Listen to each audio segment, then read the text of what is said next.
스텐트 시술 받고 나서 다시 가슴 통증이 생기면 솔직히 무섭습니다. 근데 진짜 위험한 건 아픈데도 버티는 거예요. 오늘은 딱 먼저 말씀드릴게요. 갑자기 심해졌는지, 쉬어도 안 가랐는지, 숨차고 식은땀이 같이 오는지, 이 세 가지가 보이면 일단 응급한 상황으로 보셔야 합니다. 썸네일 보고 들어오신 분들은 아마 이 생각부터 드셨을 거예요. 다시 아픈데 설마 이거 다시 막힌 건가? 결론부터 말씀드리면 정말 빨리 확인해야 하는 통증일 수 있습니다. 다만 모든 재발 통증이 다 똑같진 않아요.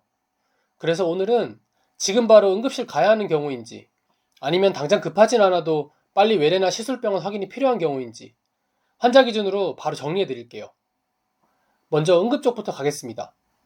스텐트 후에 다시 통증이 왔을 때 가장 무서운 건 패턴이 바뀐 통증입니다. 예를 들어 예전보다 더 세게 온다, 압박감이 훨씬 강하다, 잠깐 불편한 정도가 아니라 계속 이어진다, 누워있거나 쉬고 있는데도 안 풀린다, 여기에 숨이 차다, 식은땀이 난다, 메스껍다, 어지럽다, 팔이나 턱 등으로 느낌이 번진다, 이런 것들이 같이 오면 이건 절대 집에서 오래 고민할 문제가 아닙니다. 왜 이런 통증을 더 급하게 보냐? 스텐트 후에는 스텐트 안이 피떡으로 갑자기 막히는 문제, 즉 스텐트 혈전증 같은 상황이 생길 수 있기 때문인데요. 이건 천천히 불편해지는 쪽보다 말 그대로 갑자기 확 안 좋아지는 쪽에 가깝습니다. 그래서 환자 입장에서는 어려운 말 외울 필요 없고 딱 이렇게 기억하시면 됩니다.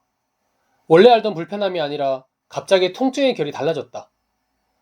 근데 만약 여기에 해당된다면 더 민감하게 보셔야 합니다. 시술 후 얼마 안 됐는데 다시 아프다. 특히 시술 후 한 달 아니라면 위험도가 훨씬 더 높습니다. 그리고 약을 빼먹었거나 스스로 끊었거나 제대로 못 먹은 적이 있다. 이건 진짜 중요합니다. 스텐트 후에 아스피린 같은 항혈소판제를 제대로 안 챙겨 먹는 건 조금 위험한 정도가 아니라 정말 다시 막히는 문제와 직결될 수 있거든요.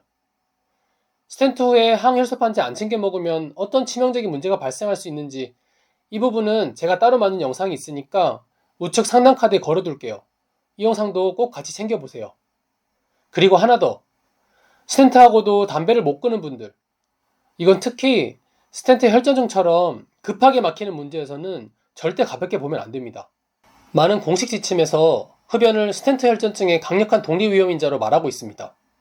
한 임상연구에서는 흡연을 하는 경우 시술 후 한 달 내에 생기는 초기 스텐트 혈전증 위험을 5배 이상 높인다고 보고가 됐습니다. 그러니까 약 안 챙겨 먹고 담배 계속 피우고 다시 가슴 통증이 온다?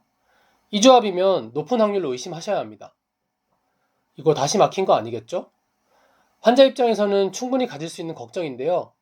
당연히 가슴 통증이 있다고 해서 다 심장 문제는 아닙니다. 역류성 식도염, 근육통 같은 다른 원인도 충분히 있을 수 있어요. 그래서 가슴 통증이 있는데 정말 협심증일까? 라는 주제로 제가 전에 올린 영상이 있으니까 이것도 궁금하신 분들은 제가 고정 댓글에 링크 달아둘 테니 꼭 같이 한번 보세요. 그런데 만약 이게 심장 문제라면, 특히 스텐트 후에 다시 아플 때는 크게 두 방향으로 생각할 수 있는데요. 환자 입장에서는 둘 다 다시 피가 잘 안 가는 느낌으로 느껴질 수 있지만, 근데 차이가 있습니다. 하나는 스텐트 혈전증 같이 스텐트 안이 피떡으로 급하게 막히는 경우입니다. 이건 보통 갑자기, 세게, 한 번에 확 안 좋아지는 느낌으로 오는 경우가 많고, 특히 시술 후 첫 한 달을 가장 민감하게 봅니다. 다른 하나는 재협착입니다. 이건 쉽게 말하면 스텐트 넣은 자리가 시간이 지나면서 다시 서서히 좁아지는 경우입니다. 결국 다시 혈관 안에 콜레스테롤이 쌓이는 경우인데요. 환자 입장에서는 몇 달 괜찮았는데 다시 답답하다, 걷거나 계단 오를 때 또 불편하다, 쉬면 좀 낫는데 반복된다, 이런 식으로 느끼는 경우가 많습니다. 그리고 많은 분들이 재협착이 이렇게 빨리 오나? 라고 생각하실 텐데 생각보다 훨씬 빠를 수 있습니다. 이런 재협착의 경우도 보통 시술 후 3에서 6개월 사이에 가장 잘 나타난다고 하거든요. 그래서 이제 우리는 어떻게 하면 되느냐? 정리하면 이렇습니다.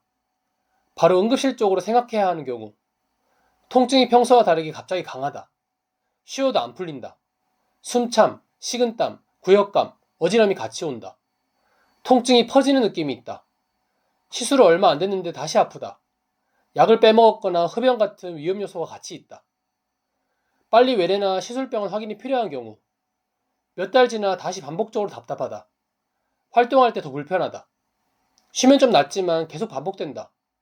예전보다 운동 체력이 확 줄었다. 다시 말하면 갑자기 확 나빠지는 쪽은 응급, 서서히 반복되는 쪽은 가급적 빨리 확인. 이렇게 기억하시면 됩니다. 병원 갈 때는 그냥 다시 아파요만 말하지 마시고 이 5가지를 꼭 정리해서 가세요. 언제부터 시작됐는지, 갑자기인지 반복적인지, 쉬어도 안 낫는지, 숨참, 식은땀, 구역감이 있는지, 약을 빼먹은 적이 있는지, 이 5가지만 정리돼도 진료가 훨씬 빨라집니다. 오늘 핵심은 하나입니다. 스텐트 후 다시 가슴 통증이 생기면 가장 위험한 건 버티는 겁니다. 특히 패턴이 갑자기 달라졌고 전신 증상까지 보이면서 시술을 얼마 안 됐거나 약, 흡연 문제가 겹쳐 있다. 이럴 때는 집에서 오래 판단하지 마세요. 이 영상은 스텐트 받으신 분이나 가족분들은 꼭 저장해 주셨다가 다시 불편할 때 체크용으로 보시면 좋겠습니다. 도움이 되셨다면 구독보다 먼저 저장, 그리고 가족에게 공유해 주세요. 그럼 다음 영상에서 뵙겠습니다.